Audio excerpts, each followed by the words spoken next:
Yung sa'kin, ikaw ang paboritong anak, kaya kayong mag-alaga kay mama. Ikaw naman ang halos sunod sa luho eh. Lahat ng hilingin mo sa kanya, nakukuha mo. Huwag mo nang ibalik sa akin at huwag mo nang ibalik pa ang usapan. Abala ako sa negosyo. Hindi ko kayang idagdag pa si mama. Anong tingin mo sa akin? Hindi. Pupunta pa ako ng Maynila sa susunod na araw. Kailangan kong kitain ang kliyente ko. Diyos ko naman, Nestor. Last night na ni Papa yun. Trabaho pa rin ang inaatupag mo. Mabuti sana kung kasing yaman mo ako. Kaso hindi. Babalik naman ako kinabukasan. Ay, Nestor, sabay tayong lumaki. Kaya alam ko ang ugali mo. Binabalaan kita. Sa oras na hindi ka bumalik dito, magkalimutan na tayo. Tila nayamot naman ang matandang lalaki sa pagbubunga nga ng kanyang kapatid. Naghanap na lamang ito ng maaring pagbuntunan ng galit. Saktong hindi pa nito nakita ang kanyang anak na babae na siyang dumagdag sa init ng ulo niya. Babalik nga ako. Lintik naman kasi. Nasaan na ba yung si Tricia? Hindi ko siya nakita simula pa kagabi. Kahit yung anak mo hindi mo makontrol. Anong klaseng pagpapalaki ba ang ginawa mo sa mga pamangking ko? Yung isa, lumipad na sa ibang bansa para makalayo sa'yo. Yung isa naman, nandito nga sa bansa. Pero halos hindi naman kayo nakikita. Huwag ka nga magmalaki riyan. Ang mga anak mo nga, maagang nakabuntis. Abay, ayos lang. Masaya naman ang relasyon nila doon sa mga nakasama nila. Ay, bakit ko naman hahadlangan ang kaligayahan nila, hindi ba? Hindi tulad mo. Ay, Diyos ko, matanda ka na. Manang-mana ka kay Papa noong nabubuhay pa siya. Saka kukonsente mo riyan sa mga anak mo. Lalo na yung pamangkin mo. Mas lalo kang tumatanda. Tingnan mo nga yung uban mo oh. Hindi na maitatago ng pagpapakulay mo. Tila nagpagting ang tenga ng matandang babae nang marinig niya yun sa kanyang kapatid. Agad niya itong nilapitan, saka sinabunutan. Agad namang umiwas ito dahil na rin sa lakas ng pagkakasabunot ng kanyang kapatid. Puwisit ka talaga, Nestor. Walang hiya ka. Anong matanda ka dyan? Bata pa ako. Napailing na lamang ang ilang kamag-anak nila na naroon dahil sa pagtatalo ng dalawa. Burol iyon ng kanilang ama na namayapa dahil na rin sa katandaan. Nagtatalo kasi ang magkapatid kung sino ang mag-aalaga sa naiwan nilang ina. Matanda na rin kasi ito at medyo uliyanin na rin kung kaya't wala nang gusto mag-alaga rito. May kaya naman ang kanilang pamilya. May ari-arian din ang mga ito na hindi na halos naaalagaan dahil na rin walang namamahala sa mga iyon. Ang kanilang dalawang anak na may sariling buhay na sa syudad. Ang mga anak naman ng mga ito ay hindi na rin inaasahan pa pagdating sa kanilang negosyo. Natigil ang batuan ng pag-aasaran ng dalawa nang biglang bumukas ang pintuan ng kwarto. Iniluwa roon si Tricia na kagigising lamang. Agad namang nilapitan ni Nestor ang kanyang anak. Saka hinila ito papunta sa sala. Saan ka na naman ang galing na babae ka? Baka nakakalimutan mong grounded ka. Chill, Dad. Natulog lang naman ako. Bakit parang napakalaking kasalanan naman ang matulog ngayon? Huwag mo nga akong tinatarantado, Tricia. Saan ka nang galing kagabi? Imbis na tumulong ka sa pag-aasikaso ng bisita, bigla ka na lang nawala. Nagpahangin lang ako. Okay na ba? Pwede na akong mag-agahan? Nagpapahangin? May nagpapahangin bang amoy alak? Leche naman, Tricia. Ayusin mo ang buhay mo. Hindi na ako natutuwa sa'yo. Dad, kalma, okay? Ang aga-aga, mainit na agad ang ulo mo. Gusto mo ng kape? Pagtitimpla kita, Dad. Lumayas ka sa harapan ko, Tricia. Konsumisyon na lang palaging binibigay mo sa akin. Bakit hindi ka tumulad sa ate mo? Napairap na lamang habang nayayamot na dumiretso si Tricia sa kusina upang mag-agahan. Hindi na nito pinakinggan pa ang mahabang litanya ng kanyang ama. Alam na nito ang kasunod noon. Yun ay walang katapusang pagkukumpara nito sa kanila ng kanyang nakatatandang kapatid. Nasa Dubai na kasi ito at isa ng matagumpay na architect. Samantala, siya naman ay isang bagsak na lang, hindi na ito makakapasa pa sa kanyang kursong engineering. Nahihirapan doon si Tricia Hindi niya gusto ang kursong pinili ng kanyang ama para sa kanya. Hindi siya masaya doon, ngunit wala siyang magagawa kundi sundin na lamang ang gusto nito. Nasa plano ng dalaga ang maging doktor ng mga hayop, ngunit mariing tinutulan iyon ng kanyang ama. Ang sabi pa nito, walang suportang matatanggap ang dalaga kung susuway niya ang gusto nito. Ang balak sana nito ay pumasok sa isang state university dahil libre naman ang tuition doon. Ngunit nang malaman ng kanyang ama na nag-apply siya roon, agad siyang hinarangan nito. Kinausap nito ang isa sa kanyang kakilala na may posisyon sa universidad na yun upang hindi na siya makapasok. Kung hindi nga lang sana hiniling ng kanyang ina na magtapos siya ng koleyo, hindi na ito mag-aaral pa. Sa kasalukuyan, nasa 3 taon na siya ng koleyo, ngunit irregular pa rin siya. Kung hindi nga lang nagbabayad ang kanyang ama sa pinapasukan nitong koleyo, alam na nitong nasa unang taon pa lang siya, tanggal na siya roon. Kahit anong gawin niya, hindi siya magiging magaling sa isang bagay, lalo na't hindi siya masaya doon. Bumalik sa realidad si Trisha nang tapikin ito ng kanyang tiyahin na si Gemma. Kapapasok lang nito sa kusina at agad siyang tinabihan nito sa pagkain ng almusal. Ay sus, huwag mo nang pansinin niyang si kuya. Live your life, girl. Ay Diyos ko, maikli lang ang buhay. Gawin mo ang mga bagay na magpapasaya sa iyo. Paano ko naman po magagawa yun, tita? Kung bantay sarado ako ni daddy. Ay, kung pareho lang sana kami ni ate. I won't suffer like this. You can be your own person, Trisha. Hindi mo kailangang ikumpara ang sarili mo sa mga achievements ng ate mo. Given na yun yung hilig niya sa architecture. But you, Iha, I know you love animals and science so much. Sana makita ni Dad yung nakikita mo sa akin, tita. Alam mo, may idea ako.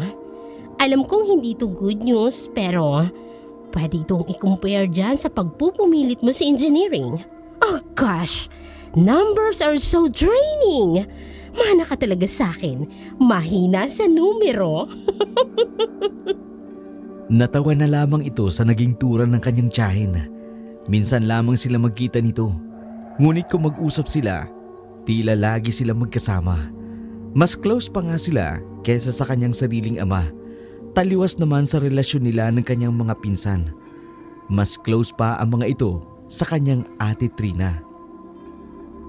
Alam mo naman na science freak ako, tita. Kahit anong branch pa yun ng science, kaya ko. Pero ang thermodynamics and calculus, no way! Buti nga't naigapang ko yung physics eh. Naniniwala na talaga ako na no one's perfect. Hindi napansin ng daddy mo ang potential mo sa medical field. Gusto niyang igaya ka sa ate mo. Mahalata naman na noon pa, halos kabaliktaran ka na niya. I don't know what to do, tita. Ayoko na talaga sa poder ni daddy. Para akong nasasakali. Paano kaya kung ampunin mo na lang ako? Pabirong hiri talaga niya na ikinalaki naman ng mata ng kanyang tiyahin. Hindi kita matutulungan dyan, Iha. Alam mo naman na kahit sinasagot-sagot ko ang daddy mo, natatakot pa rin ako dyan.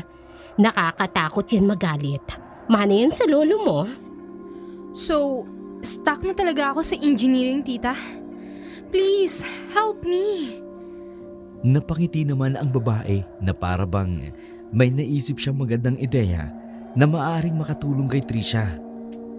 Since pinoproblema namin kung sino mag-aalaga kay mama, bakit hindi na lang ikaw?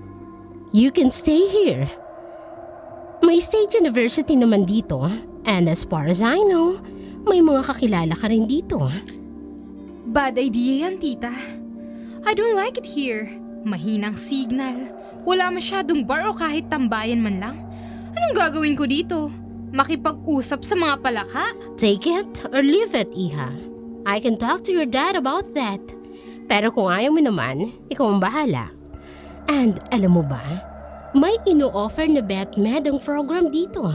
Mataas ang ratings nila sa board exam. And mostly sa mga naging pioneer nila, successful na.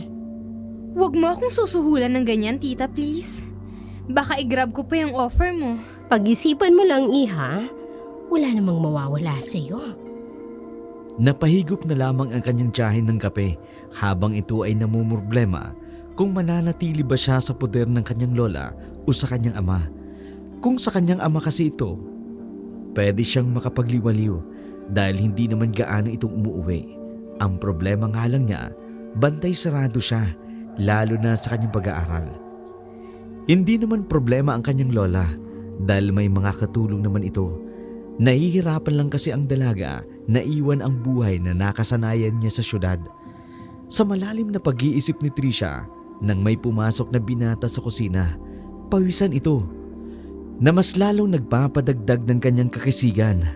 Binati siya nito maging ang kanyang tiyahin.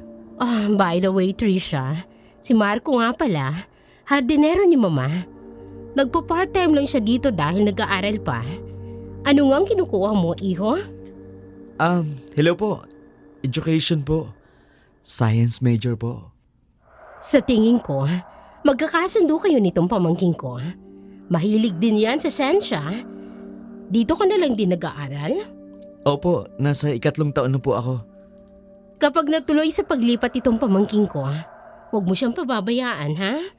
Ako nang bahala sa allowance mo buwan-buwan. Naku, malaking bagay po ang pagtanggap niyo po sa akin dito bilang hardinero niyo po. Sabihan niyo lang po ako kung lilipat na po si Madam dito. Ako na po bahala sa kanya. Narinig mo yon, Trisha? Kaya hindi kami nagkamali sa pagtanggap dito kay Marco. Teka, nasa na nga ba si Rosa? Halos kaidaran niyo lang din yon. Isang kasambahay ni Mama. Baka po nasa likod po ng bahay. Paboritong tambayan kasi yun ni Madam eh. Malamig po kasi ang simoy ng hangin doon. Kaya naman pala, hindi ko na naman mahagilap si Mama kanina.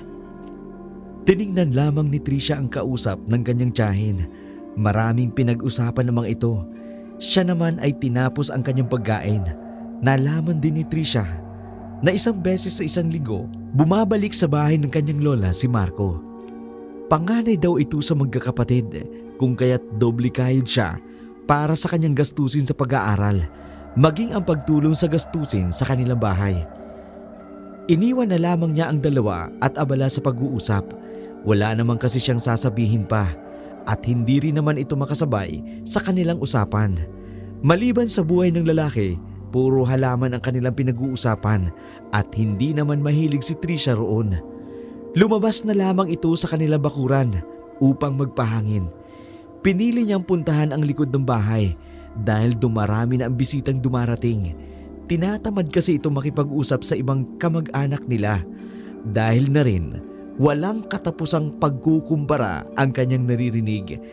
Kung hindi ang kanyang ate Trina ang kanilang hinahanap, ay ang kanyang pag-aaral naman ang pinag-uusapan ng mga ito. Sawa na siya sa mga bagay na yun.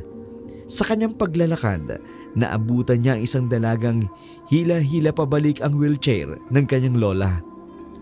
Napangiti pa ito habang kausap ang matanda. Napahalakak naman ang matanda na parabang nawiwili ito sa sinabi ng dalaga. Napansin naman siya ng mga ito kaya tumigil sila sa kanyang harapan. Apo, anong ginagawa mo rito? Nagpapahangin lang po. Medyo marami na po kasing bisita. Mas dadami pa yan dahil paniguradong bibisita yung mga kumpare niya. Tsak na mag-iinuman na naman ang mga yon. Hindi ba, Rosa? Natuwa naman ang matandang babae. Siya namang tinanguan ng kanyang bantay. Mauna na po kami, ma'am. Kailangan na kasing uminom ni Madam ng gamot niya.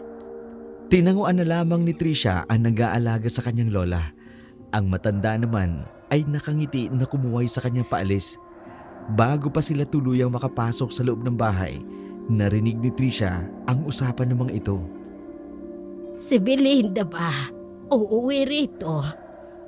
Opo, Madam. Kaya magpakabiit po kayo, ha? Tila batang tuwang-tuwa ang matandang babae dahil sa sinabi ni Rosa. Narinig ni Trisha na medyo uliyani na ang kanyang lola. Ngunit sa palagay naman niya, maayos naman ito. Sa edad na 80, malakas pa rin ito.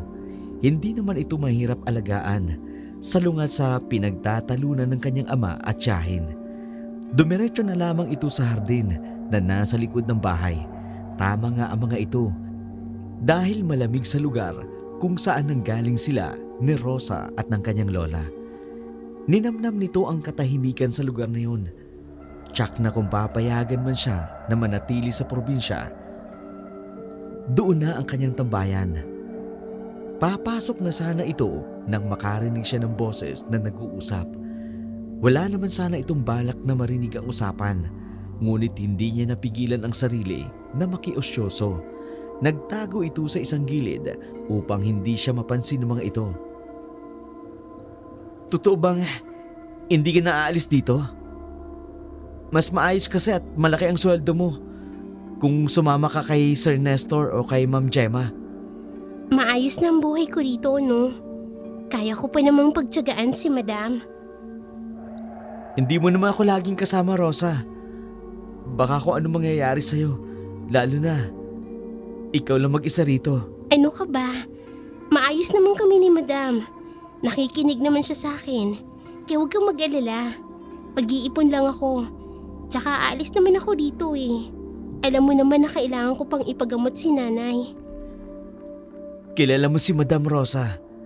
Mag-iingat ka dito Sisikapin kong makabisita dito araw-araw. Hindi na pinakinggan pa ni Trisha ang kasunod na sinabi ng dalagang katulong. Wala siyang interes na makinig sa problema ng ibang tao. Ang gusto lamang nito, marisolba ang problema ng kanyang ama at pag-aaral. Sa sumunod na mga araw nga, lumuwas na ng Maynila ang kanyang ama upang kitain ang kliyente nito. Hindi na siya napigilan pa ng kanyang tiyahin. Bago pa ito umalis, ay mahigpit na nagbilin ito na magtino at huwag nang gumawa ng bagay na ikahihiyan ng kanyang ama. Malaman-laman ko lang na may ginagawa ka na namang kalokohan dito, Tricia. Alam mo na ang mangyayari sa'yo. Alam kong nangyayari sa loob ng bahay na ito. May mata at tenga ako rito. Kaya umayos ka. Kahit naman wala akong ginagawang masama, Dad. Ako pa rin naman yung nakikita nyo eh. Alam ko yung ugali mo, Tricia. May katigasan yung ulo mo. Napahalukip-kip na lamang at napairap ang dalaga sa inis. Lahat na lamang kasi ng ginagawa nito, mali para sa kanya. Ginagawa mo namang bata itong pamangkin ko. Alam na niya ang ginagawa niya. Kaya nagkakaganyan yan dahil sa'yo. Maaga pa ako babalik bukas. Sasagot pa sana si Gemma nang makarinig na sila ng malakas na pagtili kasunod ng malakas na pagkabasag. Hala, Madam, ayos lang po ba kayo? Rosa, ako na dyan. Baka masugatan ka pa. Tiningnan na lamang nila Trisha ang kaguluhang ginawa ng kanyang lola. Pinapakain kasi ito ni Rosa nang matabig nito ang tasa sa lamesa. Yan ang habang sinasabi ko eh. Kaya ayokong dalhin si Mama sa Maynila. Pagkabalik ko, dapat nakapagdesisyon ka na kung saan nyo patutuloyin si Mama, Gemma. Bakit ka naman nagdidesisyon ka agad, kuya? Hindi ko maaalagaan si Mama doon. Bakit hindi? Ayoko siya doon. Tama nang may isang Trisha na konsumisyon. Tumalikod na lamang ang kanyang ama. Saka tinungo ang driver na naghihintay sa kanyang sasakyan. Hindi niya na ito hinintay pa na makaalis. Aray, Madam, ang sakit po. Bitawan niyo po ang buhok ko.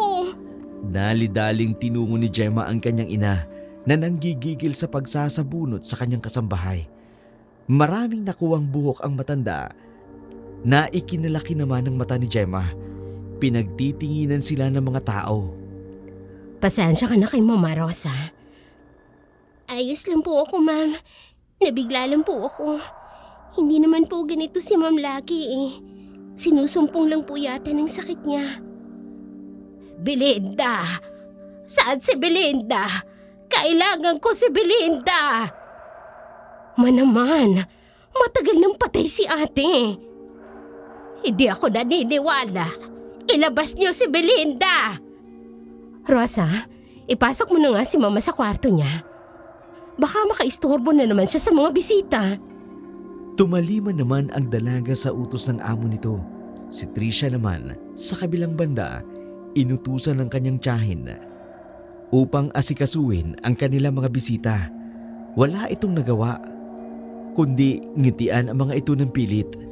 May isang matandang babae pa nga roon na napagkamalan siyang si Trina. Marami itong kwento sa kanya tungkol sa paglalakbay nito sa ibang bansa. Kung naroon lang ang kanyang ate Trina, paniguradong magugustuhan nito ang sinabi ng matanda. Tungkol kasi iyon sa mga lumang arkitektura na seglo na ang tanda. Maraming ipinakitang larawan ang matanda rito na parang tuwang-tuwa ito mag-scroll sa kanyang cellphone. Bagamat may ideya si Trisha sa mga iyon, dahil na rin sa kanyang kurso, hindi niya maiwasang mapahikab habang nagsasalita ito. Napangiti na lamang ito ng pilit nang mapansin siya ng matanda. Pasensya na po, ma'am. Nagpuyat po kasi kami kagabi, kaya medyo inaantok ako.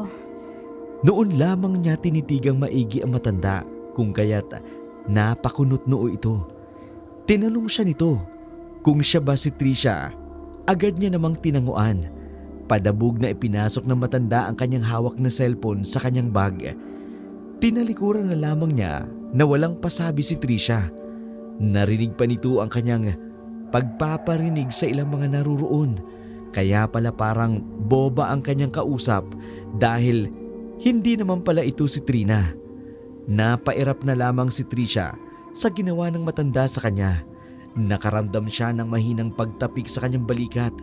Ngunit nang lingunin niya ito, mukha ng kanyang tiyahin na nag-aalala ang bungad para sa kanya.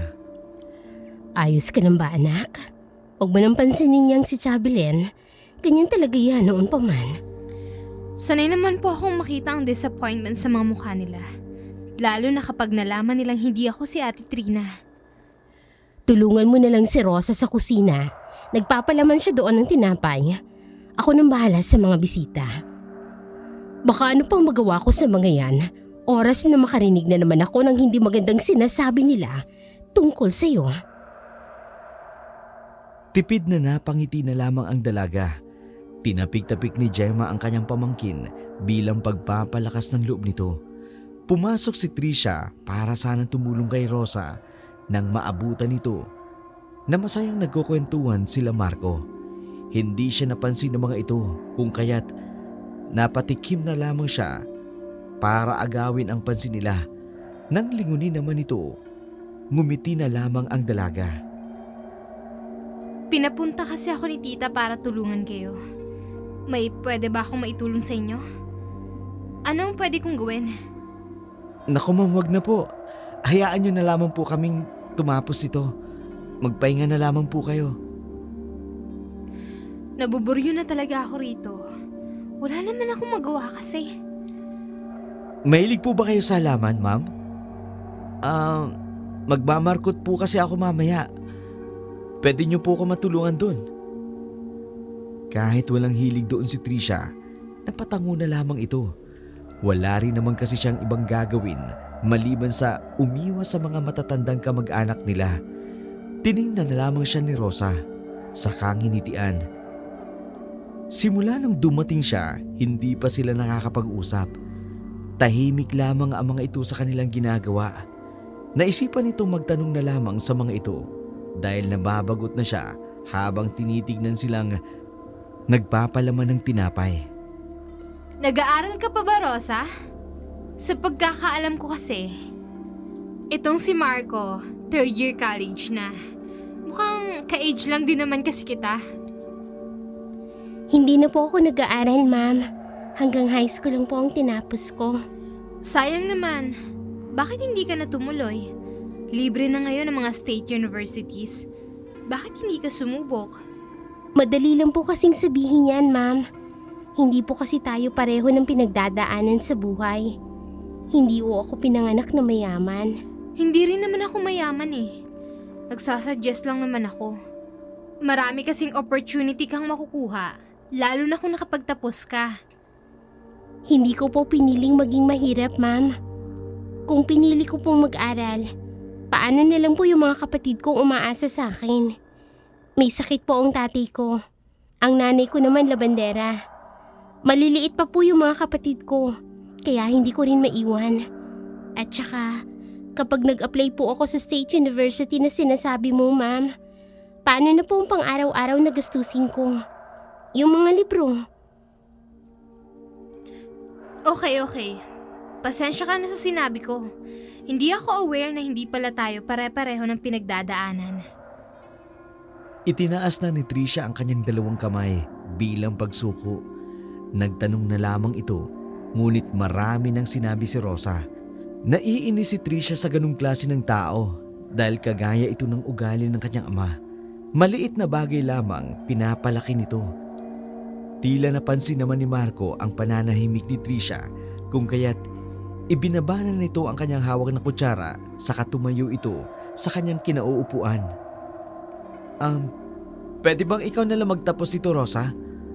Kaunti na lamang yan. Baka kasi umulan, hindi ko man natapos yung minamarkot ko.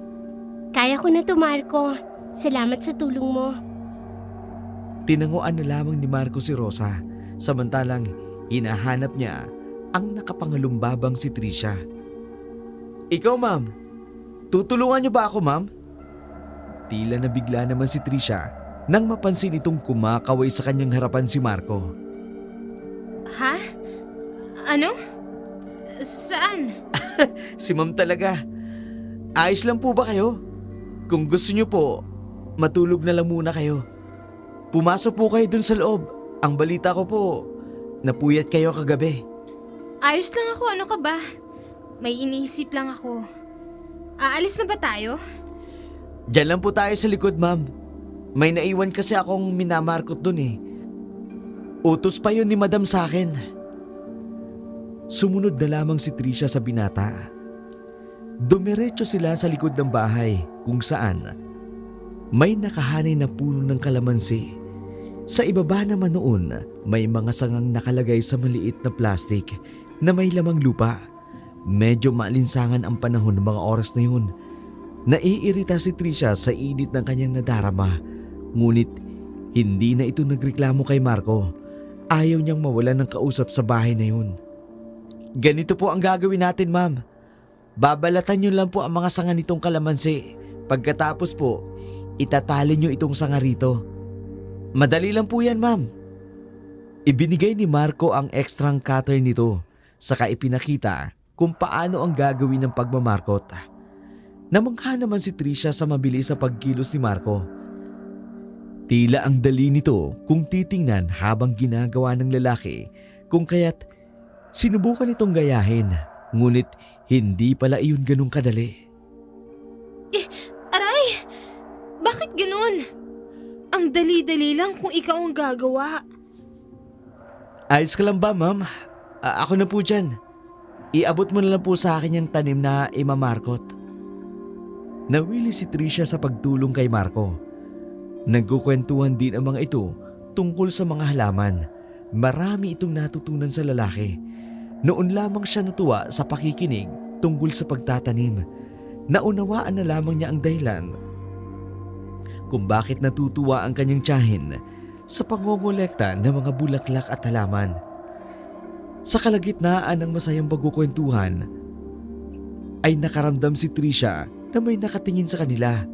Nagtayuan ang kanyang balahibo sa batok nang maramdaman niya ang kakaibang lamig na yun. Nangilabot siya sa kakaibang bigat ng hangin ng kanyang naramdaman sa likod. Dahil hindi siya mapalagay, nilingon niya ang paligid. Sa hindi malamang dahilan, tumingala siya sa kwarto ng kanyang lola. May naaninag itong taong nakatayo roon, ngunit agad din naman itong nawala. Si Lola ba yun? Saan, ma'am? Sa kwarto niya. May nakita kasi ako nakatayo ron kanina. Namamalikmata ka lang siguro, ma'am. Ilang taon na pong hindi nakakalakad si madam. Kahit po ang makatayo, hirap din siya. Si Rosa lang po talaga ang tumagal na nag-alaga sa kanya. Ilang taon na bang nagtatrabaho si Rosa rito? Mahigit 4 na taon na po yata. Napatango na lamang si Tricia sa sinabi ng lalaki. Hindi man lang niya nalaman na gano'n na pala katagal na baldado ang kanyang lola. Walang makapagsabi sa kanya, maging ang kanyang tiyahin, ay hindi na rin siguro alam na gano'n na ang nangyari sa kanyang ina. Pasok na po tayo sa loob, ma'am. Mukhang uulan po eh. Pumasok ng mga ito sa loob ng kusina at agad namang sinalubong ng kanyang tiyahin. Saan naman kayo nanggaling na dalawa? Patulong nga ako dito sa pagkain. Pakidala naman sa sala. Kanina pa si Manang Isay sa palengke. Pero hanggang ngayon hindi pa rin bumabalik. Baka po walang masakyan, ma'am. Mahirap po kasi makahanap ng masasakyan sa ganitong oras. Ganun ba? Paano ba ito? Mukhang kukulangin yung pagkain. Marunong ka bang magmaneho ng sasakyan, iho? Naku ma'am, pasensya na po. Kahit po motor, hindi ako marunong. Tila nagpagting naman ang tenga ni Tricia sa narinig. Lumapit ito sa kanyang tiyahin nang may paglalambing. Tita, hindi niyo po na itatanong. Marunong po akong magmaneho ng sasakyan. Ay, Diyos ko, iha. Kahit gustuhin ko man, ako ang malalagot sa tatay mo. Wala naman po siya dito eh. Tsaka tayong tatlo lang naman po ang nakakaalam na magmamaneho ako. Kaya sige na po. Oo na, sige na. Kunin mo yung susi ko sa kusina. Nakalagay yun sa ibabaw ng ref. Pero papayag lang ako kung kasama mo itong si Marco.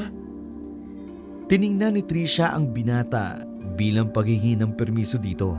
Maging ang kanyang tiya Jemma ay napataas na lamang ng 2 kilay habang naghihintay sa sagot nito. Napakamot na lamang ng ulo si Marco dahil wala na siyang mapagpipilian. Kung hindi, pumayag na lamang. Sigurado ka bang marunong ka, ma'am? Kinakabang tanong ng binata na siyang ikinatuwa ng dalaga. Hawak kasi nito ang handrip ng kotse habang nakapulupot naman ang kanyang seatbelt sa kanyang katawan. Kumalma ka nga. Ang lapit-lapit lang ng pupuntahan natin. Tsaka wala namang gaanong sasakyan dito. Kaya safe naman yata tayo. Ma'am, bababa na lang po ako. May mga pangarap pa po ako sa buhay. Napailing na lamang habang nagdadrive ang dalaga. Natawa ito sa kapraningan ni Marco. Habang nagmamaneho ito ng sasakyan, may naramdaman siyang kakaiba sa manibela nito. Ngunit hindi na lamang niya iyon pinansin. Baka naninibago lang ako. Anito sa kanyang sarili. Hindi rin naman nagtagal, nakita niya ang kanilang katulong na palingon-lingon sa tricycle o habal-habal man lang na dadaan. Tama nga si Marco sa sinabi nito dahil walang gaanong dumadaan ng oras na yun. Binusinahan na lamang ng dalaga ang dalawa. Kung kaya't napatalon ito sa gulat. Lumabas si Marco ng sasakyan upang tulungan ang mga ito sa kanilang mga pinamili. Nag-aalangan pa ang mga ito kung sasakay ba sila o hindi na. Ngunit nakumbinsi rin sila ni Marco. Ligtas naman ang pagpapatakbo ng dalaga. Kanina pa po kayo dun, Manang? Sinagot naman siya ng mga ito na walang masyadong sasakyang dumaraan doon, kung kaya't hirap silang makauwi lalo na't marami silang dala. Kinakabahan daw ang mga ito na baka pagalitan sila ng tiyahin niya dahil natagalan ang mga ito. Huwag po kayong mag-alala kay Tita Gemma dahil mabait naman po yun. Kay Daddy po kayo kabahan dahil yun po ang istrikto. Napangiti naman ang mga ito na pawang nakahinga ng maluwag. Narinig niya pa ang isang katulong na nagsabing mas istrikto raw ang kanyang lola na agad namang sinigundahan ng kasama nito. Nagugulan ang dalaga sa sinabi ng mga ito. Dahil sa pagkakaalam niya, kalmado lang ang kanyang lola, hindi katulad ng lolo nitong laging galit. Naalala ni Tricia na nagkapasa siya dahil sa pagkurot ng kanyang lolo rito. Nabasag kasi ang paborito nitong baso dahil sa kalikutan nila ng kanyang ate Trina. Imbis na ang kanyang ate ang parusahan, ito ang naparusahan sa galit ng kanyang lolo. Ang dahilan daw nito, siya ang pasimuno ng kalikutan, kung kaya't siya ang dapat na parusahan. Hindi gaanong maganda ang alaala nito sa kanyang lolo. Bumalik na lamang sa kasalukuyan ang dalaga nang biglang may dumaan na itim sa kanilang harapan. Bigla itong nagpreno. Sa kakinabig ang manibela sa gilid. Nabangga nito ang isang puno, kung kaya't nag-ingay ang alarm ng sasakyan. Nabasag ang harapan ng sasakyan. Natamaan naman ito ng bubog sa muka, ngunit hindi niya inalintana ang sakit. Hindi na nito pinansin ang kanyang mga kasamaan sa loob ng sasakyan. Dahil dali-dali itong lumabas para tingnan ang itim na nilalang na biglang tumaan. Wala na ito roon, ngunit sigurado siyang nasagasaan niya iyon. Galit na hinablot ni Marco ang kamay ni Trisha na siyang ikinagulat ng dalaga. Duguan ang noo nito, samantalang ang kanyang dalawang kasama wala namang galos, kaso nga lang sapo nito ang kanilang dibdib dahil sa nerbiyos. Akala ko ba marunong ka? Hindi ba sinabihan ka naman ng tiyain mo na magdahan-dahan ka sa pagmamaneho? Napatanga na lamang ang dalaga sa sinabi ni Marco. Blanko rin kasi ang kanyang isipan. Naramdaman niya ang kalabog ng sasakyan, ngunit ni isang dugo wala siyang nakita sa labas ng sasakyan. Napansin mo ba yung dumaan? Anong tumaan sinasabi mo, Trisha? Walang tumaan. Nakainom ka ba? Kung ayaw mo na sa buhay mo, huwag mo kami idamay. Totoo ang sinasabi ko, Marco. May itim na nilalang na dumaan. Nasagi pa nga siya ng sasakyan kaya iniwas ko eh. Tama na po ang kalukuhan niyo, ma'am. Tama na po. Hindi niyo malang kinumusta sa mga pasahero niyo. Noon na lamang natauhan si Trisha. Tinawagan nito ang kanyang tiyahin upang humingi ng tulong. Nagulat naman ito nang malaman niya na nabangga ang sasakyan nila.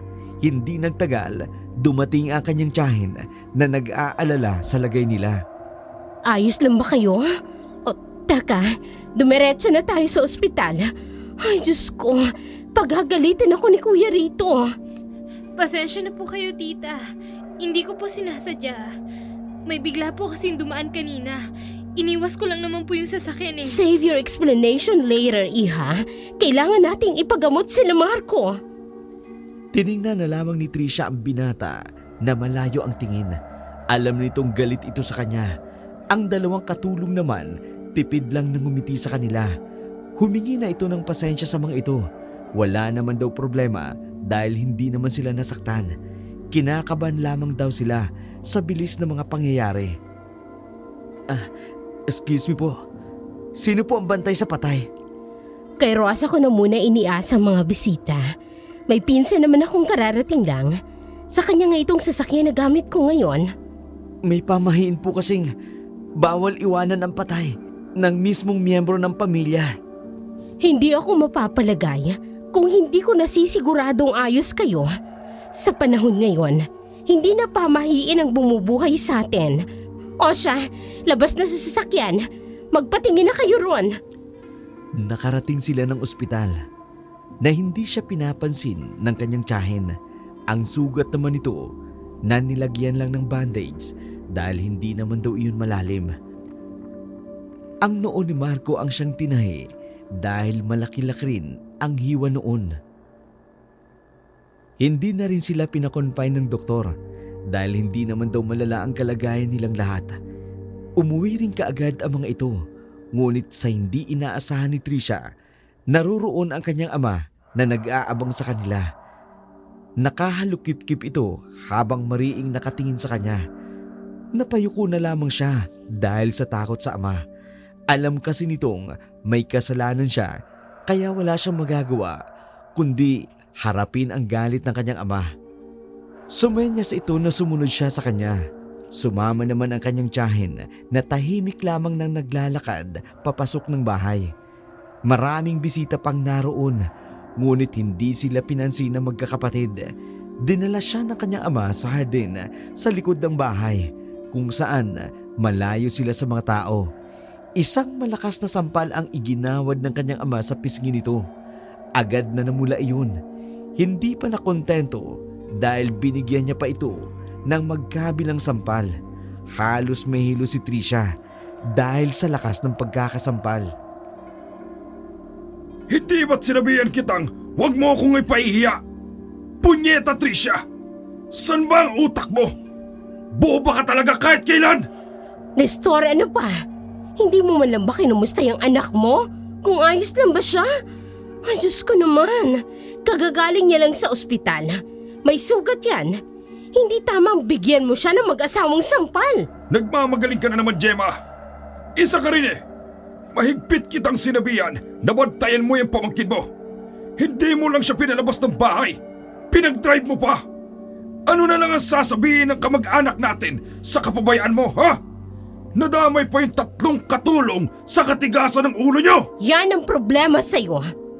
Puro iniisip ng taong laman ng utak mo. Ang sarili mong pamilya, hindi mo man lang magawang kumustahin.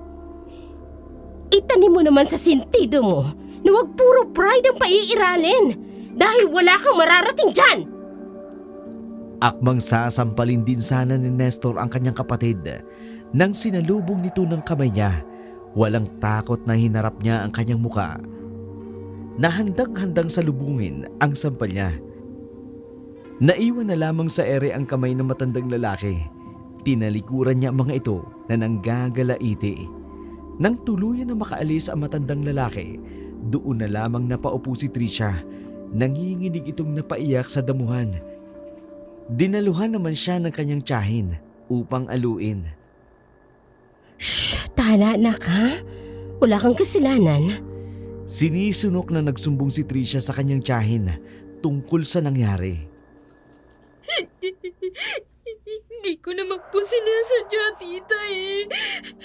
Totoo pong may nakita ako. Totoong may nabangga ako, tita. Hindi po ako nagsisinungaling. Alam niyo po yan, tita. Tahan na.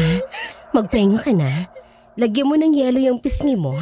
Baka mamagapay ang kinabukasan. Bauna na po kayo sa loob, tita. Magpapahangin lang po ako rito sa labas. Tinapik na lamang ng kanyang tiyahin ang balikat nito. Saka pumasok sa loob ng bahay. Doon na lamang bumuhos ang luha ng dalaga.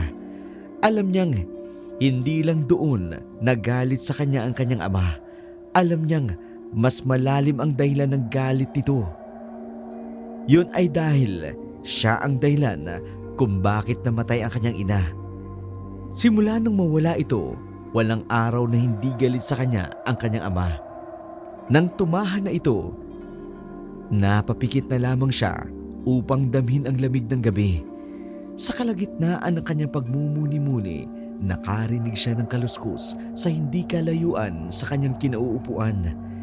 Sinundan niya ang pinagmumula ng ingay niyon. Dinala siya ng kanyang mga paa sa taniman ng kalamansi. Habang papalapit siya, mas lalong lumalakas ang kaluskos. Nakarinig siya ng mahinang angil. Dahan-dahan niya iyong nilapitan. Ngunit nabigla siya nang biglang lumabas ang napakalaking aso na itim ito. May malalaking pangil na naglalaway. Ang mas pinagtuunan niya ng pansin, ang pulang mata nito. Galit na galit itong nakatingin sa kanya. Halos hindi ito makagalaw sa kanyang kinatatayuan dahil na rin sa takot. Nakarinig ng mahinang yabag, kasunod doon ang pagtawag sa kanyang pangalan. Trisha! Ma'am Trisha! Marco! Nandito ako! Tiningnan niya uli ang lugar kung saan niya nakita ang malaking aso na yun. Ngunit wala na ito sa kanyang kinatatayuan. Napatili si Trisha nang may maramdaman siyang may malamig na dumampi sa kanyang balat. Ayos ka lang ba? Mukhang nakakita ka ng multo. Hawak ni Marco ang kanyang bisig na siyang ikinagulat niya. Alika na sa loob. Hinahanap ka na ng daddy mo. May sasabihin daw siya sa'yo. Sinundan na lamang nito ang lalaki. Kinilabutan siya sa kanyang nakita. Ngunit hindi na lang nito sinabi sa lalaki ang nangyari. Ayaw niyang dagdagan pa ang kasalanan nito sa kanya. Nang makapasok na siya sa loob, ay seryoso ang mga muka ni Nestor at Gemma. na nakaupo sa hapag ng kusina. Maupo ka, Tricia. Tiningnan ng dalaga ang kanyang tiyahin upang magtanong, ngunit nag-iwas ito ng tingin sa kanya. Bakit niyo po ako pinatawag, Dad? Dahil sa nangyari kanina, ay maraming nadamay dahil sa kapusukan mo. Napagdesisyonan ko nga ilipat ka na lang dito sa probinsya para magtanda ka. Total naman, walang pwedeng mag-alaga sa lola mo. Isipin mo na lang na nagbabakasyon ka ng ilang taon dito. Pero Dad, paano na lang po ang pag-aaral ko? Yung mga friends ko doon kung dito ako. Simula ngayon, wala na akong pakialam sa desisyon mo sa buhay, Tricia. Kung gusto mong ipagpatuloy ang kursong kinuha mo, ipagpatuloy mo. Kung may gusto kang kuning iba, bahala ka. Desisyon mo naman laging nasusunod eh. Ano pang silbi ko sa buhay mo? Sa mata ng kanyang ama ay nalulungkot ito sa naging desisyon niya. Ngunit lingid dito, lihim siya nagbubunyi. Pinigilan niya lamang ang ngiti na nagbabanyang magpakita sa kanyang ama. Tiningnan na lamang siya ng kanyang tiyahin habang humihigop ng kape. Alam nito ang gusto nitong sabihin. Yun ay ang pagbati ng kanyang matagal na inaasam sa kalayaan mula sa kanyang ama. Blessing in disguise kung tatawagin ang nangyaring aksidente sa kanila. Kinabukasan, maagang nag-ayos ang mga ito sa loob ng pamamahay na yun. Araw ng libing ng kanyang namayapang abuelo. Hindi na sumama pa si Tricia sa sementeryo, maging sa simbahan, dahil sa pamamaga ng kanyang pisngi, dahil sa malakas na pagkakasampal ng kanyang ama. Pagkatapos ng libing, agad na umuwi sa lungsod ang kanyang tiyahin dahil na rin sa negosyong naiwan nito. Ang kanyang ama naman, abala sa pag-aasikaso ng mga naiwang kasambahay. Tanging si Rosa lang ang pinilang magpaiwan doon. Ayaw din kasi nitong mapalayo sa matandang babae. Isa rin sa kanyang mga dahilan, walang ibang nakakaunawa sa matanda maliban sa kanya. Pinayagan naman siya ng kanyang amang si Nestor. Pabor sa kanya na may kasamang maiiwan si Tricia sa pag-aalaga sa matanda. Matapos ayusin ang mga dapat ayusin, lumuwas na ito kinabukasan kasama ang ilang katulong na piniling sumama sa kanya. Kinagabihan noon, nakaramdam ng katahimikan at kalungkutan si Tricia. Naupo ito sa sala habang nakatingin sa labas ng bahay. Nababalot ng katahimikan ang lugar. Tanging tunog lamang ng mga insekto ang maririnig sa paligid. Walang ano-ano'y biglang sumara ang pintuan ng bahay. Narinig ni Tricia ang mga yapak na mabibilis. Napakunot noo si Tricia. Nang makita niya ang bulto ng tao papunta sa likod ng kanilang bakuran, dali-dali niya iyong sinundan. Pinilit niya ang kanyang mga mata upang masiguradong tama ang kanyang nakita. Tinawag niya iyon, ngunit hindi siya nito pinansin. Lola? Saan ka pupunta? Lola? Ma'am, saan po kayo pupunta? Lumabas si Lola eh. Sino kasama niya? Mapagbiro ka talaga, ma'am. Nasa kwarto po si madam. Mahimbing po ang tulog niya. Kabababa ko lang po. Don't play with me, Rosa. Tayo lang nga nandito. Sino naman ang magbubukas ng pinto kung hindi si Lola? Guni-guni mo lang po yun, ma'am. Matulog na po kayo. Ako na pong bahala dito. Ilala ko na po yung mga pintuan. Weird. Sino naman yung nakita ko? Nagkibit balikat na lamang si Rosa sa kanya. Iwinakli na lamang nito ang kanyang nakita sa kanyang isipan. Umakyat ito sa ikalawang palapag upang masiguradong hindi nagsisinungaling si Rosa sa kanya. Nang silipin ni Tricia ang kwarto ng kanyang lola, nakita niya roon ito na mahimbing na natutulog. Nagtayuan ang kanyang mga balahibo dahil totoong naruroon nga ito. Ang creepy! Hindi naman sinabi ni tita na dating horror house pala tong bahay ni Lola. Biglang nakaramdam ng malamig na dumaan sa kanyang likuran si Tricia. Nang lumingon siya, wala namang tao roon. Maya-maya pa'y nakarinig na naman ito ng mga yabag. Ngunit ng mga oras na yun, nakita niya na ang gumagawa ng ingay na yun. Bakit, ma'am? May problema po ba? Bakit hindi ka pa rin pumapasok sa kwarto mo? Wala naman. Kinakamusta ko lang si Lola. Papasok na rin naman ako. Ikaw, bakit nandito ka sa taas? Dito na po kasi ako natutulog sa kwarto ni Madam. Diyan po sa may sofa na yan. Diyan po ako nakahiga. Baka po kasi kailanganin ako ni Madam. Ang hassle naman po kung aakit baba pa ako. Sinilip ni Trisha ang kwarto ng matanda kung saan nakita nito ang sofa na nakaayos na. Tumango na lamang si Trisha, saka pumasok sa kanyang silid. Pabaling-baling ito sa kama dahil hindi ito makatulog. Bumabagabag sa kanyang isipan ang mga kakaibang karanasan niya simula noong dumating siya doon. Sa mga sumunod na araw, pakiramdam nito, pagod na siya. Hindi na ito nakatulog ng maayos noong mga nakaraang gabi dahil sa pag-iisip. Dagdag pa ang ingay ng mga insekto sa gabi, maging ang alulong ng mga aso. Isang umaga, wala siyang naabutang tao sa loob ng bahay. Tiyak na nagpapahangin sa labas ang kanyang lola. May nakahandang almusal sa hapag, ngunit hindi niya yun kinain. Wala siyang gana ng mga araw na yun. Dumaan si Marco sa kusina upang magtimpla ng kape. Binati siya nito, ngunit tipid ang ngiti lamang na isinagot niya. Dahil wala namang balak makipag-usap si Trisha, akmang lalabas na sana ito nang pigilan siya ng dalaga. Marco, matanong lang kita. Ano po yun, ma'am? Wala ka bang nararamdamang kakaiba dito sa bahay? Sa tagal ko na po rito, wala naman po. Bakit po? May nagpaparamdam ba sa inyo? Hindi ako sigurado eh. Parang sunod-sunod na kasi yung alulong ng mga aso. Then, biglang sasarado ang main door. Kahit wala namang tao. Baka hangin lang po, ma'am. Probinsya po kasi ito, tsaka marami talagang aso sa mga kapitbahay. Ilang gabi na rin kasi akong hindi nakakatulog ng maayos. Naku, ma'am. Namamahay yata kayo. Huwag po kayo mag-alala. Dahil masasanay din po kayo rito. Kinagabihan, sinunod niya ang payo ni Marco na wag na lamang pansinin ang mga ingay ng mga hayop sa paligid. Ngunit hindi siya makatulog sa mga ingay ng mga alulong kung kaya't binuksan niya ang bintana ng kanyang kwarto.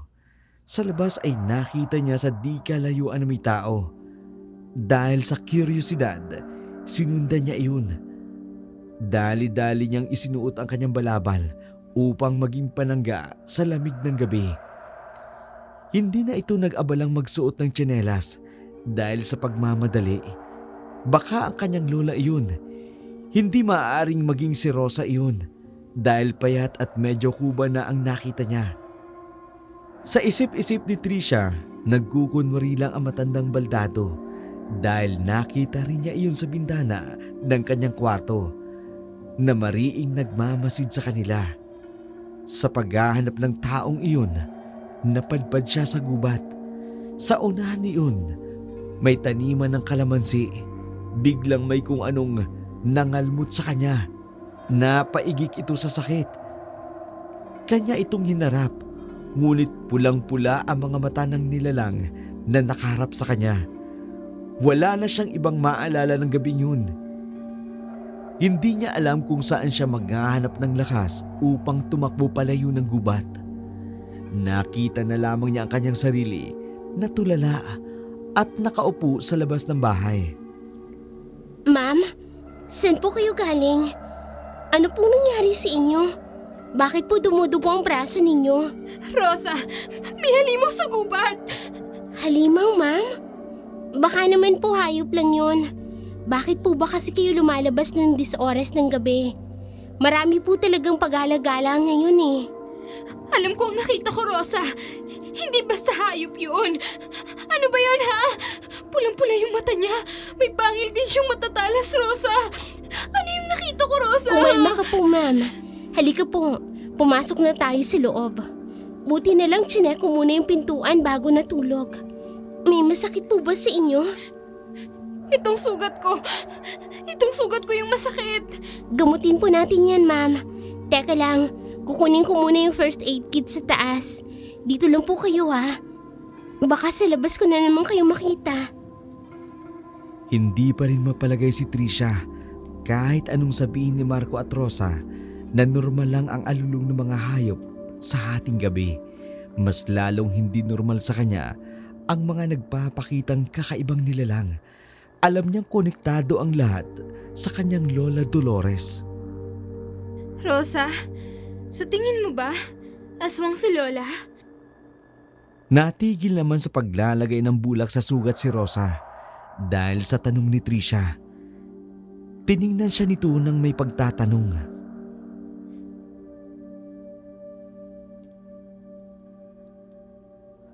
Ma'am, ano pong klaseng tanong yan? Nabanggit ko di ba sa'yo na madalas ko siyang nakikitang lumalabas sa gabi.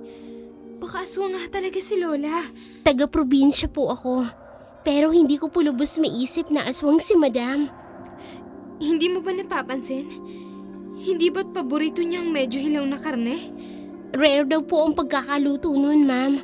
Pangmayaman kasi ang dila ni Madam. Rosa, alam ko ang rare. Sadyang napapaisip lang ako. Kasi sa edad niyang yan, hindi na siya halos makakain ng karne ng maayos. What if kumakain siya noon kasi doon siya kumukuha ng lakas? Imagine! Ma'am, ang mabuti pa po matulog na po kayo. Kulang po kayo lagi sa tulog sa gabi eh. Matulog na po kayo ngayon. Rosa naman eh, makinig ka naman sa akin. Gaano mo kakilala si Lola ha? Kahit ako, hindi ako lumaki kay Lola. Baka nga lumuwas sa syudad sila Tia and Daddy dahil nalaman nilang aswang si Lola. What about Auntie Benilda? Hindi ka ba curious kung bakit biglaan lang ang pagkamatay niya? Hindi ko po ugaling panghimasukan ang buhay ninyo. May sarili din po akong problema. Fine! Ayaw mo akong tulungan? Okay lang. Ako na lang ang mag-isa mag-iimbestiga. Inumin mo muna itong tsaa. Paborito yan ng tiya mo. Nakakatulog daw siya ng mahimbing dahil dyan eh. Kanina ko lang naalala na meron palang ganyan dito. Pag-isipan mo muna ang gagawin mo. Kung sakaling aswang man si Madam, ay hindi basta-basta ang kalaban mo. Kung final na ang desisyon mo, tutulungan kita. Oh my God! Talaga? OMG! Thank you, Rosa! Hindi nga siya binigo ni Rosa dahil kung may pagkakataon, tinulungan siya nito. Maging ang mga simpleng pagbabago ng matandang babae, hindi niya pinalampas. Nakatulong ang tsaa na pinainom sa kanya ni Rosa dahil nakatulog ito ng mahimbing. Rosa? May tsaa pa ba dyan? Gusto ko na kasi matulog ng maaga ngayon. Ay, pasensya na po. Naubusan na po tayo eh. Sa Maynila pa po nakakabili ng ganon. Pilitin nyo na lang po makatulog ngayon, ma'am. Wala namang nagawa si Trisha kung hindi dumiretso na lamang ng kanyang silid. Ngunit bago ito makapasok, ay nadaanan niya ang kwarto ng kanyang Lola Dolores. Nang silipin niya iyon, nakita niyang humihikbi ang matanda. May hawak itong litrato habang nakatingin sa kawalan. Nanlaki ang kanyang mga mata sa kanyang nakita. Totoo ngang nakatatayo ito. Inilapag niya ang litratong hawak nito sa isang cabinet na puno ng mga larawan. Nang maramdaman ng matanda na may nakatingin sa kanya, dali-dali itong lumingon sa pintuan. Dahil na rin sa takot at pagkabigla, agad na nagtago si Trisha sa kanyang kwarto. Nakarinig siya ng dahang-dahang yabag kasabay ng mahinang pagsarado ng pintuan. Tinawagan ni Trisha ang kanyang ama. Ilang beses pa nitong sinubukang tawagan bago ito makasagot. Ano na naman, Trisha? I'm in the middle of an important meeting. Sana lang, importante ang tinatawag mo sa akin. Dad, help me! po dito! Aswang po si Lola! Nagpapakunwari siya simula nung una pa lang. Inatake niya po ako nung nakarang gabi, Dad! Please, maniwala kayo sa akin! Aswang si Lola! Stop this nonsense, Trisha! Hindi mo na ako mauutos sa paganyan-ganyan mo. At kung inaakala mong makakawi ka sa bahay, nagkakamali ka. Huwag mo na ulit akong tawagan. Punyeta! Istorbo ka talaga! Halos manlambot si Trisha sa kanyang kinatatayuan. Nakasampa pa ito sa ibabaw ng mesa na para makausap lang ang ama. Sa hirap ng signal doon, swerte na lamang kung makasagap siya ng tawag. Sinubukan niyang tawagan ng ama, ngunit hindi na yun sumagot pa. Pababa na sana siya ng kanyang kinatatayuan nang mapansin niya ang kanyang Lola Dolores sa labas ng bahay. Titig na titig ito sa kanya. Dahil sa pag-uga ng mesa, nawalan ito ng balanse. Nagising na lamang siya dahil sa sigaw na narinig sa labas ng bahay. Agad itong bumangon upang puntahan ang pinagbumula ng ingay, ngunit biglang humapdi ang kanyang bewang. Nagulantang na lamang ito nang makita siyang may mahabang kalmot na sariwa pa. Hindi niya na muna iyon pinansin dahil nagmamadali siyang bumaba ng hagdan. Naruroon ang kanyang lola sa sala, tahimik na nakaupo sa kanyang wheelchair. Ngunit hindi na muna niya ito pinansin. Pinuntahan niya ang katulo na nag-hysterical sa labas ng bahay. Rosa? Anong nangyayari dito? Napatakip na lamang siya ng kanyang bibig dahil sa kanyang nakita. May malaking asong wakwak ang katawan, samantalang pugot naman ang ulo ng pusang nakalaylay ang dila. Ma'am, natatakot ako. Ano po bang nangyayari sa bahay na ito? Umiyak na yumakap si Rosa sa dalaga. Maging siya man, hindi niya rin alam ang gagawin. Tiningnan na lamang nito ang kanyang abuela sa loob ng bahay na pinagmamasdan sila. Sa sobrang higpit ng yakap ni Rosa, napaigik na lamang ito dahil sa hapdi ng kanyang tagiliran. Ayos lang po ba kayo, ma'am? Ano pong nangyari sa inyo? May masakit ba sa'yo? Ipinakita ng dalaga ang kalmot sa kanyang bewang. Nanlaki ang kanyang mga mata nang makita niya iyon. Sino pong may gawa nito? Teka, kailan nangyari to, ma'am? Hindi ko rin alam. Nagising na lang ako. Na ganito na to.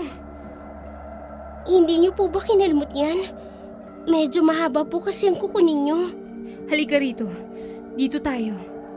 Lumayo ito ng konti sa bintana kung saan naroroon ang kanyang lola. Ikunento nito ang kanyang nakita noong nakaraang gabi hanggang sa pagkahulog nito sa mesang kanyang kinatatayuan. Nahinuha ng mga ito na totoo ngang aswang ang kanyang lola. Nag-isip sila ng paraan upang makahingi sila ng tulong upang mapuksa ang aswang na gustong manakit sa kanila. Inilibing nila ang nagkalasog-lasog na katawan ng hayop. Alam ni Trisha na hindi basta-basta ang kanilang kalaban. Isa yung babala sa kanila. Hindi mapalagay si Trisha sa mga sumunod na araw. Ang kanyang ama hindi pa rin sumasagot sa kanyang tawag. Samantalang ang kanyang tiyahin naman nasa ibang bansa. Wala siyang malalapitan ng mga oras na yun. Naisipan niyang lumabas ng bahay upang mag-isip-isip. Doon niya lamang namalayan na palayo na pala siya nang makasalubong nito si Marco sa daan. Tinanong siya nito kung saan siya pupunta. Subalit, napunta sa mahabang usapan ang dapat ay maikling kumustahan. Ikwinento ni Trisha ang lahat ng kanyang nakita sa lalaki. Naguguluhan man ito nung una, ngunit naglad siya ng mga pangyayaring nagpapatunay na aswang ang kanyang lola. Ibig sabihin, siya ang dahilan ng pagkakabangga natin. Wala namang ibang gagawa nun kung hindi siya lang. Pero bakit? Bakit niya tayo ginaganito? Hindi ako sigurado. Pero baka ang ikinagagalit niya. Wala ni isang anak ang gusto mag-alaga sa kanya. Ano naman ang kinalaman ko dun? Nandito na nga ako. Oh. Bakit niya pa ako sasaktan ng ganito? Huwag ka mag-alala. Maghahanap ako ng paraan upang mailigtas kayo. Natawagan mo na ba ang daddy mo? Hindi nga siya sumasagot eh. Baka hindi naman yun maniwala sa akin. Ako nang balang kumausap sa kanya. Ang gawin mo ngayon, umuwi ka sa bahay. Kung sasapit ang gabi, huwag ka nang lumabas ng kwarto. Maging ang mga bintana, siguraduhin yung nakasara na maayos. Pupuntahan na lamang kita sa inyo kapag nakahanap tayo na maaring tumulong sa atin. Nagkaroon ng munting pag-asa si Trisha mula nang marinig ito kay Marco. Kailangan na nilang makaalis ng lugar na yun dahil habang tumatagal, mas lalong nanganganib ang buhay nila ni Rosa. Sabik siyang ibalita sa dalaga ang inialok na tulong ni Marco. Sa pintuan pa lang siya ng bahay, kanya nang narinig ang boses nito. Kumain ka na kasing matanda ka. Ang tanda-tanda mo na, pero gusto mo pa rin sinusubuan ka? Nagtitimpi na ako sa iyo ha, nang ubos na yung pasensya ko. Rosa, may kausap ka? Tila nabigla ang dalaga sa pagdating nito. Ngumiti na lamang siya ng alanganin kay Trisha. Ma'am, kayo po pala. Saan po kayo nanggaling? Pinapakain ko lang po si Madam para makatulog na po siya ng maaga. Si Bedelda, ang anak ko. Ibalik niyo ang anak ko. Madam, matagal na pong wala ang anak ninyo. Paulit-ulit ka rin eh. Kapwa nabigla ito sa pagtaas ng boses ng dalaga. Napayuko na lamang ito dahil sa iya. Pasensya na po, ma'am. Pagod lang po ako. Dadalhin ko na po si Madam sa kwarto niya. Dahan-dahang inalalayang makatayo ni Rosa ang matandang babae. Nagtataka naman si Trisha sa ikinilos ni Rosa. Tila ba nag-iba siya sa paningin nito? Parang nababaliw na rin ang pakiramdam ni Trisha dahil maging si Rosa, pinagdududahan din ito. Ilang minuto pa bago umakyat si Trisha sa taas ng kanyang kwarto. Nakita niyang nakabukas ang pintuan ng kwarto ng kanyang lola. Tulog na tulog ang matanda.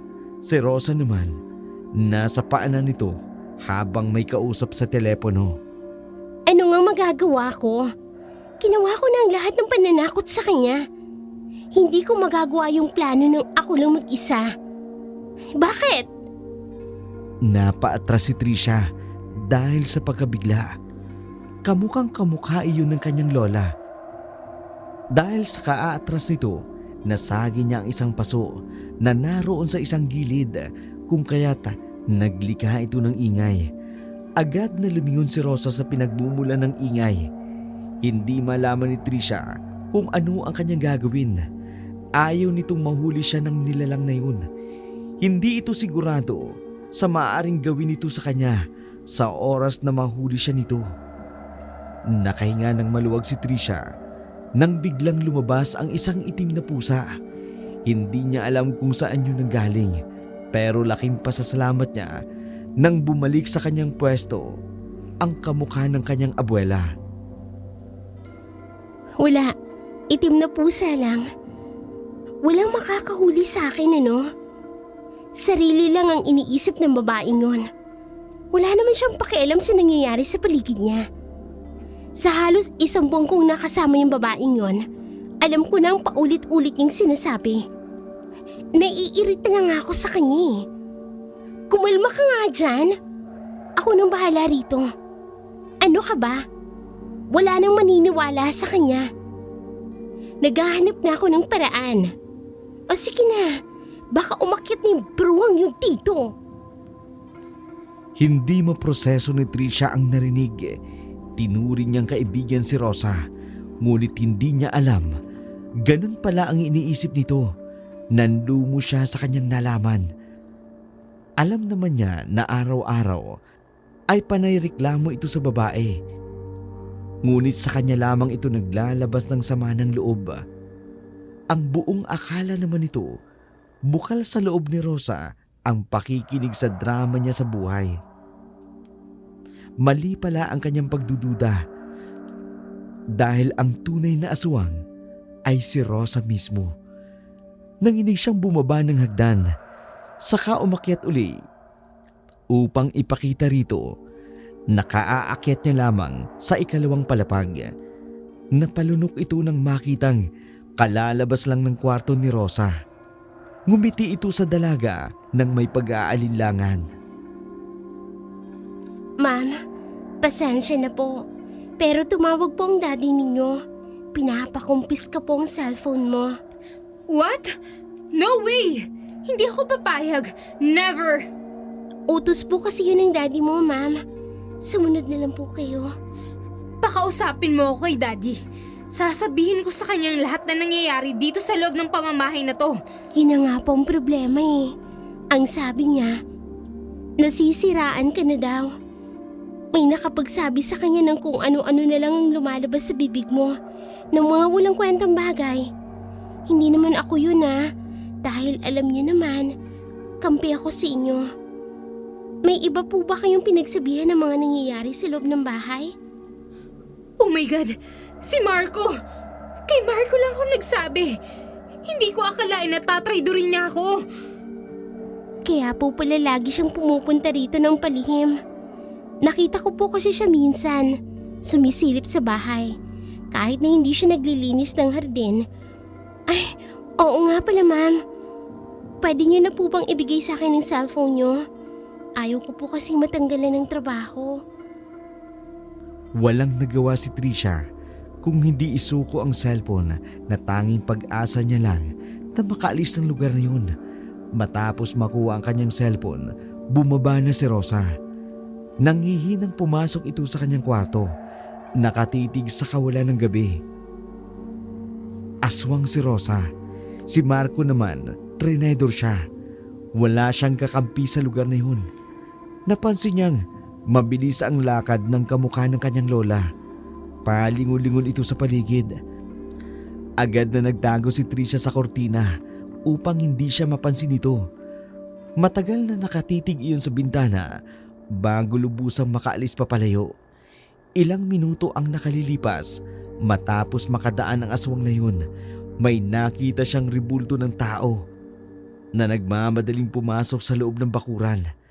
May pinulot itong bato at balak sanang batuin ang kanyang bintana nang tuluyang tumama ang liwanag ng buwan sa kanyang kinaroroonan. Hindi na itinuloy ng lalaki ang kanyang plano. Sinenyasan siya nitong bumaba. Galit naman siya roon. Hindi niya alam kung bakit naging sunod-sunuran siya sa kanyang katawan. Anong ginagawa mo rito? Matapos mo akong pagsalitaan ng kung ano-ano kay Daddy, may gana ka pang magpakita sa akin? Wala na tayong panahon para magsisiyan. Kung ano pa yan. Nasaan si Madam? Kailangan natin makaalis dito. Aswang si Rosa. Malaki ang galit niya sa pamilya niyo. Teka, paano mo nalaman na aswang siya? Hindi kita maintindihan. Saka ko na ipaliliwanag sa'yo. Sinisiguro ko sa'yo. Si Rosa may pakanan ng lahat. Itakas natin si Madam. Bilis! Bago pa makabalik si Rosa! Wala sa sariling sumunod ito sa lalaki. Habang nakapaa, karga ni Marco ang kanyang abuela. Natahimik lang na hinahayaan ng sarili na dalhin nila kung saan. Nakarating sila sa bahay nila Marco. Naroroon ang kanyang ama na may nakahandang itak. Inutusan ito ang kanyang anak na lalaki na magsiga ng gulong dahil ayaw daw ng mga aswang ng nasusunog na gulong. Ipinaliwanag ng tatay ni Marco ang lahat ng nangyari sa loob ng kanilang pamamahay. Sinabi nitong noon pa lamang ay napagtanto na ang lahat. Hindi raw nila alam kung saan nanggaling si Rosa. Bigla na lamang daw itong nagpakita sa labas ng bahay ng kanyang abuela at nagpaawa. Dahil mabait naman ang lola niya, tinanggap niya naman ito ng walang pagdududa. Dating hardinero pala ang kanilang pamilya, ang ama ni Marco. Ngunit tumigil ito magtrabaho doon dahil iginugol niya na lamang ang kanyang sarili sa kanilang palayan. Napag-alaman din namin na ang pumatay kay Ma'am Benilda ay ang mga magulang ni Rosa. Nagalit ang mga ito nang bawiin ng abuelo ang mga lupain ng kanilang sinasaka. Maging ang lupa kung saan nakatirik ang bahay nila. Hindi aksidente ang nangyari. Pinatay siya ng mga yun. Bigla na lamang umiyak ang kanyang lola nang marinig nito ang pangalan ng kanyang namayapang tiyahin. Pinilda, anak ko. Ang anak ko. Pinagbantaan nila ako. Sasaktan niya kayo. Ayoko mangyari yun. Ayoko. Tahimik nilang pinagmasdan ang magkayakap na maglola nang bigla silang makarinig ng malakas na sigaw ng kapatid ni Marco. Hawak ito ni Rosa sa liig. Mahaba ang kanyang mga balahibo sa katawan. Ang kanyang kuko at pangil, mahahaba rin. Pulang-pula ang kanyang mga mata na nakatingin habang galit na galit sa kanila. Naalala ni Trisha ang aso na muntik nang lumapas sa kanya. Ano bang kailangan mo, Rosa? Lupa? Ibibigay namin sa'yo yun. Ano bang gusto mo, ha? Bitawan mo lang ang kapatid ni Marco. Kailangan? Anong kailangan ko? Yon ang mawala kayo pareho. Para sa akin ang kayamanan ng matandang yan. Dahil lang sa pera nagkakaganyan ka na, Rosa? Kung hindi mahalaga sa iyong pera, pa sa amin dugot pawis namin yan. Hindi mo kami maiintindihan dahil kahit kailan, hindi mo naranasan na maging mahirap. Ibinagsak nito ang kapatid ni Marco. Sa kadali-daling sinugod ang maglola. Napatili na lamang si Trisha nang maramdaman nito ang kamay ni Rosa na nakabaon na sa kanyang katawan. Prenotektahan nito ang kanyang abuela na hindi na gaanong nakakagalaw dahil sa bilis ng mga pangyayari. Dahil sa dami ng dugong lumabas sa kanyang katawan, bigla na lamang nagdilim ang kanyang paningin. Ang huli niyang naalala bago mawala ng ulirata ay ang malakas na paghataw ng tatay ni Marco ng buntot pagi. Nagising na lamang si Trisha sa mahinang paghaplos sa kanyang buhok. Nang mapansin ng lalaki na unti-unti nang minumulat ito ang kanyang mga mata, agad niyang niyakap ang dalaga. Gising na si Trisha. Gising na ang anak ko. Dali! Tumawag kayo ng doktor! Gising na ba talaga ang pamangking ko? Salamat sa Diyos. Iginala ni Trisha ang kanyang paningin sa kabuuan ng lugar. Nasa ospital na pala ito. Naruroon ang kanyang ama, maging ang kanyang tiyahin. Anak, patawarin mo ang daddy mo sa lahat ng pagkukulang ko sa iyo. Patawarin mo ako dahil hindi ako naniwala sa iyo. I'm grateful that you're alive, anak. Dad, umuwi po ba kayo agad nang tawagan kayo ni Rosa? Never kaming nag-usap ng babaeng yun, anak. It's all thanks to Marco. He explained everything. Anak, patawarin mo ang daddy. I'm really sorry. Niyakap na lamang ng dalaga ang ama nitong umiiyak sa kanyang harapan. Ayaw niyang makitang umiiyak ito. Masyadong malambot ang kanyang puso para magtanim ng galit. Hindi pa ito humingi ng tawad. Pinatawad niya ng ama. Napag-alaman ni Trisha na mahigit 1 linggo itong walang malay sa ospital. Si Rosa naman, hindi na nila nakita pa. Ngunit malala ang pinsala ng ginawang pangontra nila Marco. Dahil na rin sa nangyari, nagdesisyon ang kanyang ama na iwan ang lahat ng negosyo nito sa lungsod upang ipagpatuloy ang naiwang negosyo ng kanyang mga abuelo na napabayaan na. Sinuportahan din ito ang gusto ni Trisha na maging doktor. Hindi mapagsidlan ang saya ni Trisha nang malaman ang balitang yun. Ang sabi pa ng lalaki, para na rin iyon sa kanilang pamilya upang mas lalong tumibay ito